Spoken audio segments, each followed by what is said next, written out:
And my favorite pairing of guys to talk about the NBA, the schedule dropping. We got Tim Doyle, Avery Johnson. Let's get into it, guys. Want to get your initial reaction to the schedule, some matchups that caught your eye, especially because we have NBA Rivals Week in January featuring Embiid and the Jokers, Sixers, and the Nuggets. So, Tim, I'll start with you. What are you circling on your calendar as soon as you saw this schedule drop? You know, I'm just amazed that we're going into the 21st year of LeBron James, and there is no slowing down. It brings me back old school, Harry Met Sally. I'll have what he's having because yesterday, Coach, I was mowing the lawn and I started to get tired. Here's a guy who never gets tired, and if you look at his stats, whether it's with the Lakers, whether it's with the Heat, or whether you go old school back with the Cavaliers, they're exactly the same. You know, it reminds me of Matthew McConaughey in Dazed and Confused. You know what I like about LeBron James? As I get older, he stays the same. I mean, he does not change. This is remarkable. And I think when it's all said and done, okay, 25 years in the NBA, 30 years in the NBA, Coach, how could you not say this guy isn't going to be the greatest of all time? Because he still is dominant in the league. Well, let's pump the brakes a little bit on the greatest of all time, my friend Tim Doyle. Let's slow down a little bit with that. But again, LeBron James, he has been extraordinary. But I'm going to go to the other guy. I'm going to talk about Anthony Davis. This guy, I believe, this is his most important season in the NBA, especially with all of the chips that the Lakers have pushed in front of the table. I had a chance to run into Rob Pelinka at the Hall of Fame, for the Basketball Hall of Fame, and Rob was real confident that they made the right decision, even with a injury-riddled, injury-plagued guy like Anthony Davis. So they pushed their chips in front of the table. Anthony Davis has to play in 70 games this year. The Lakers, for him to be worth this contract, they got to get to the NBA Finals. They did a nice job of getting to the Western Conference Finals. I don't want to see them in the play-in tournament this year. They should land around that fourth seed in the NBA this year, but it's all going to depend on not the role players, not LeBron James, but Anthony Davis. Coach, out of this Christmas Day slate here, what excites you the most when you're taking a look at this schedule?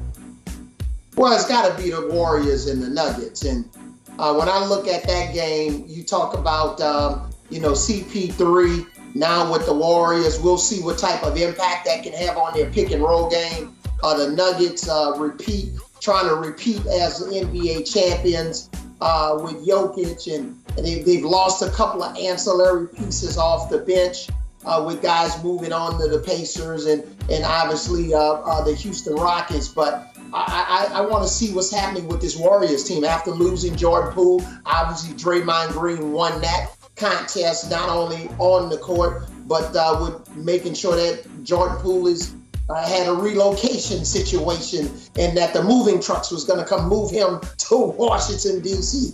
But I'm really interested to see that game and how motivated the Denver Nuggets are to repeat.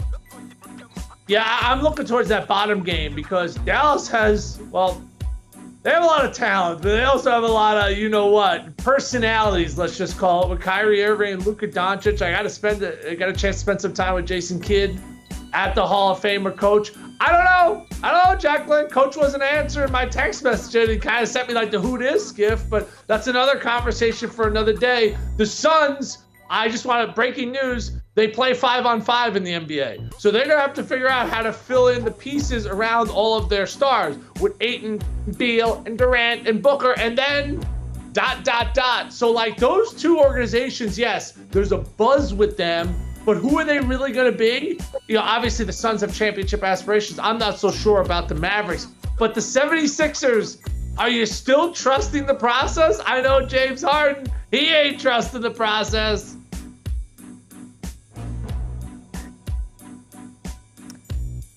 And getting a look at the MLK Day games, Coach, I know you're excited for the Warriors. They're in action as well, Warriors and the Grizzlies. That's going to be a great matchup there as well, Coach. Yeah, but I like the Rockets and the 76ers. Is James Harden going to be in a 76ers uniform? We know that he wanted to go back to the Houston Rockets, which obviously he was the MVP there. But, is he going to be playing for the 76ers? Who's going to win out? He or Daryl Morey? He's called Daryl Morey a liar and a man that didn't keep his promises. So we'll see how that ends. The Rockets, Ime Udoka, taking over that program after he led the Boston Celtics to the finals 2 years ago. Now he's back off of the suspension list or whatever you want to call it. So I'm really interested in that game. Yeah, Harden certainly making some headlines there with those comments in regards to the 76ers. Victor Wembanyama also in the headlines, especially during the Summer League, the French phenom, unicorn, generational talent, all the things. There's been so much hype around this 19-year-old kid, essentially. Wemby and the Suns, they're going to open in San Antonio on October 25th against Luka in Dallas. The Spurs have the Suns and the Warriors matchups following not too far after. Coach, do you think there's going to be some growing pains here for Wemby, or what are you expecting to see from him out the gate in his NBA debut in the regular season? Well, since Tim Doyle didn't give me any attention at the Hall of Fame, I had a chance to talk to a Hall of Famer, his coach, Greg Popovich, who's really excited about this young man. They've had workouts in San Antonio, played 2 summer league games. The focus right now is just on core strength. He's never going to gain 40 or 50 more pounds, a la Kevin Durant or Kevin Garnett. He just needs to get stronger to endure the physicality of a season. But in terms of his skill set, man, we haven't seen a 7'4" guy that can do all that he can do on the basketball court on both ends of the floor. So as a former San Antonio Spurs, whose jersey's retired in the rafters, number 6, I cannot wait to see Wembanyama put on a show, especially opening night.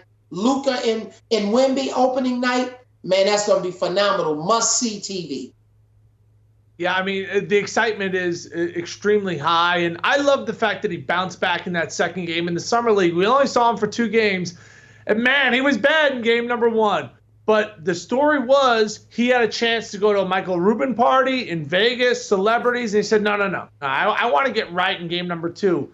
He had 27 points and 12 rebounds. Now, I get a lot of those guys are going to be bagging groceries in the next couple of months, but still, I like the fact that his mindset was, so the parties could wait. Maybe I'm doing a little bit too much. I need to focus on the court. And then we saw the real Wemby. So his stats, over-unders are hovering around 18.5, 9.5 rebounds. I like over for both. I think he's going to be a 20-point game scorer. Biggest thing with him is staying on the court. Talk to TJ Parker, brother of Tony Parker, when we were at Springfield in the Hall of Fame. And I told Tony, I said, you don't know this, but TJ and I had a lot of great nights on your tab, my friend. Thank you so much for putting up your credit card. But they're excited about it. TJ coached him in France. So the biggest thing with him is just staying on the court. Sky is the limit.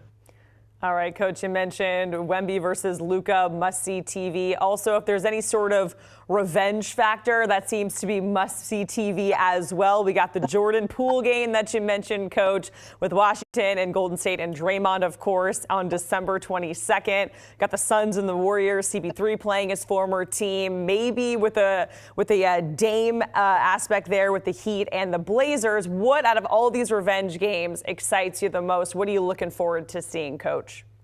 Well, definitely the Wizards and the Warriors. I just want to make sure Jordan Poole's dad is not waiting for Draymond by the bus or by the locker room, because, they've had some back and forth here in the off season. But yes, I want to see Draymond Green, and I know the first time Jordan Poole drives down the lane, and hopefully the referees won't be too much on edge, it will be a hard foul. And Draymond Green's going to assume that it's going to be a hard legal foul. And the first time that Jordan Poole makes a 3 and looks at the Warriors bench, or specifically Draymond Green, oh man, I cannot wait to see this game. But I think, the fans are going to welcome Jordan Poole back with some love. He's part of a championship team.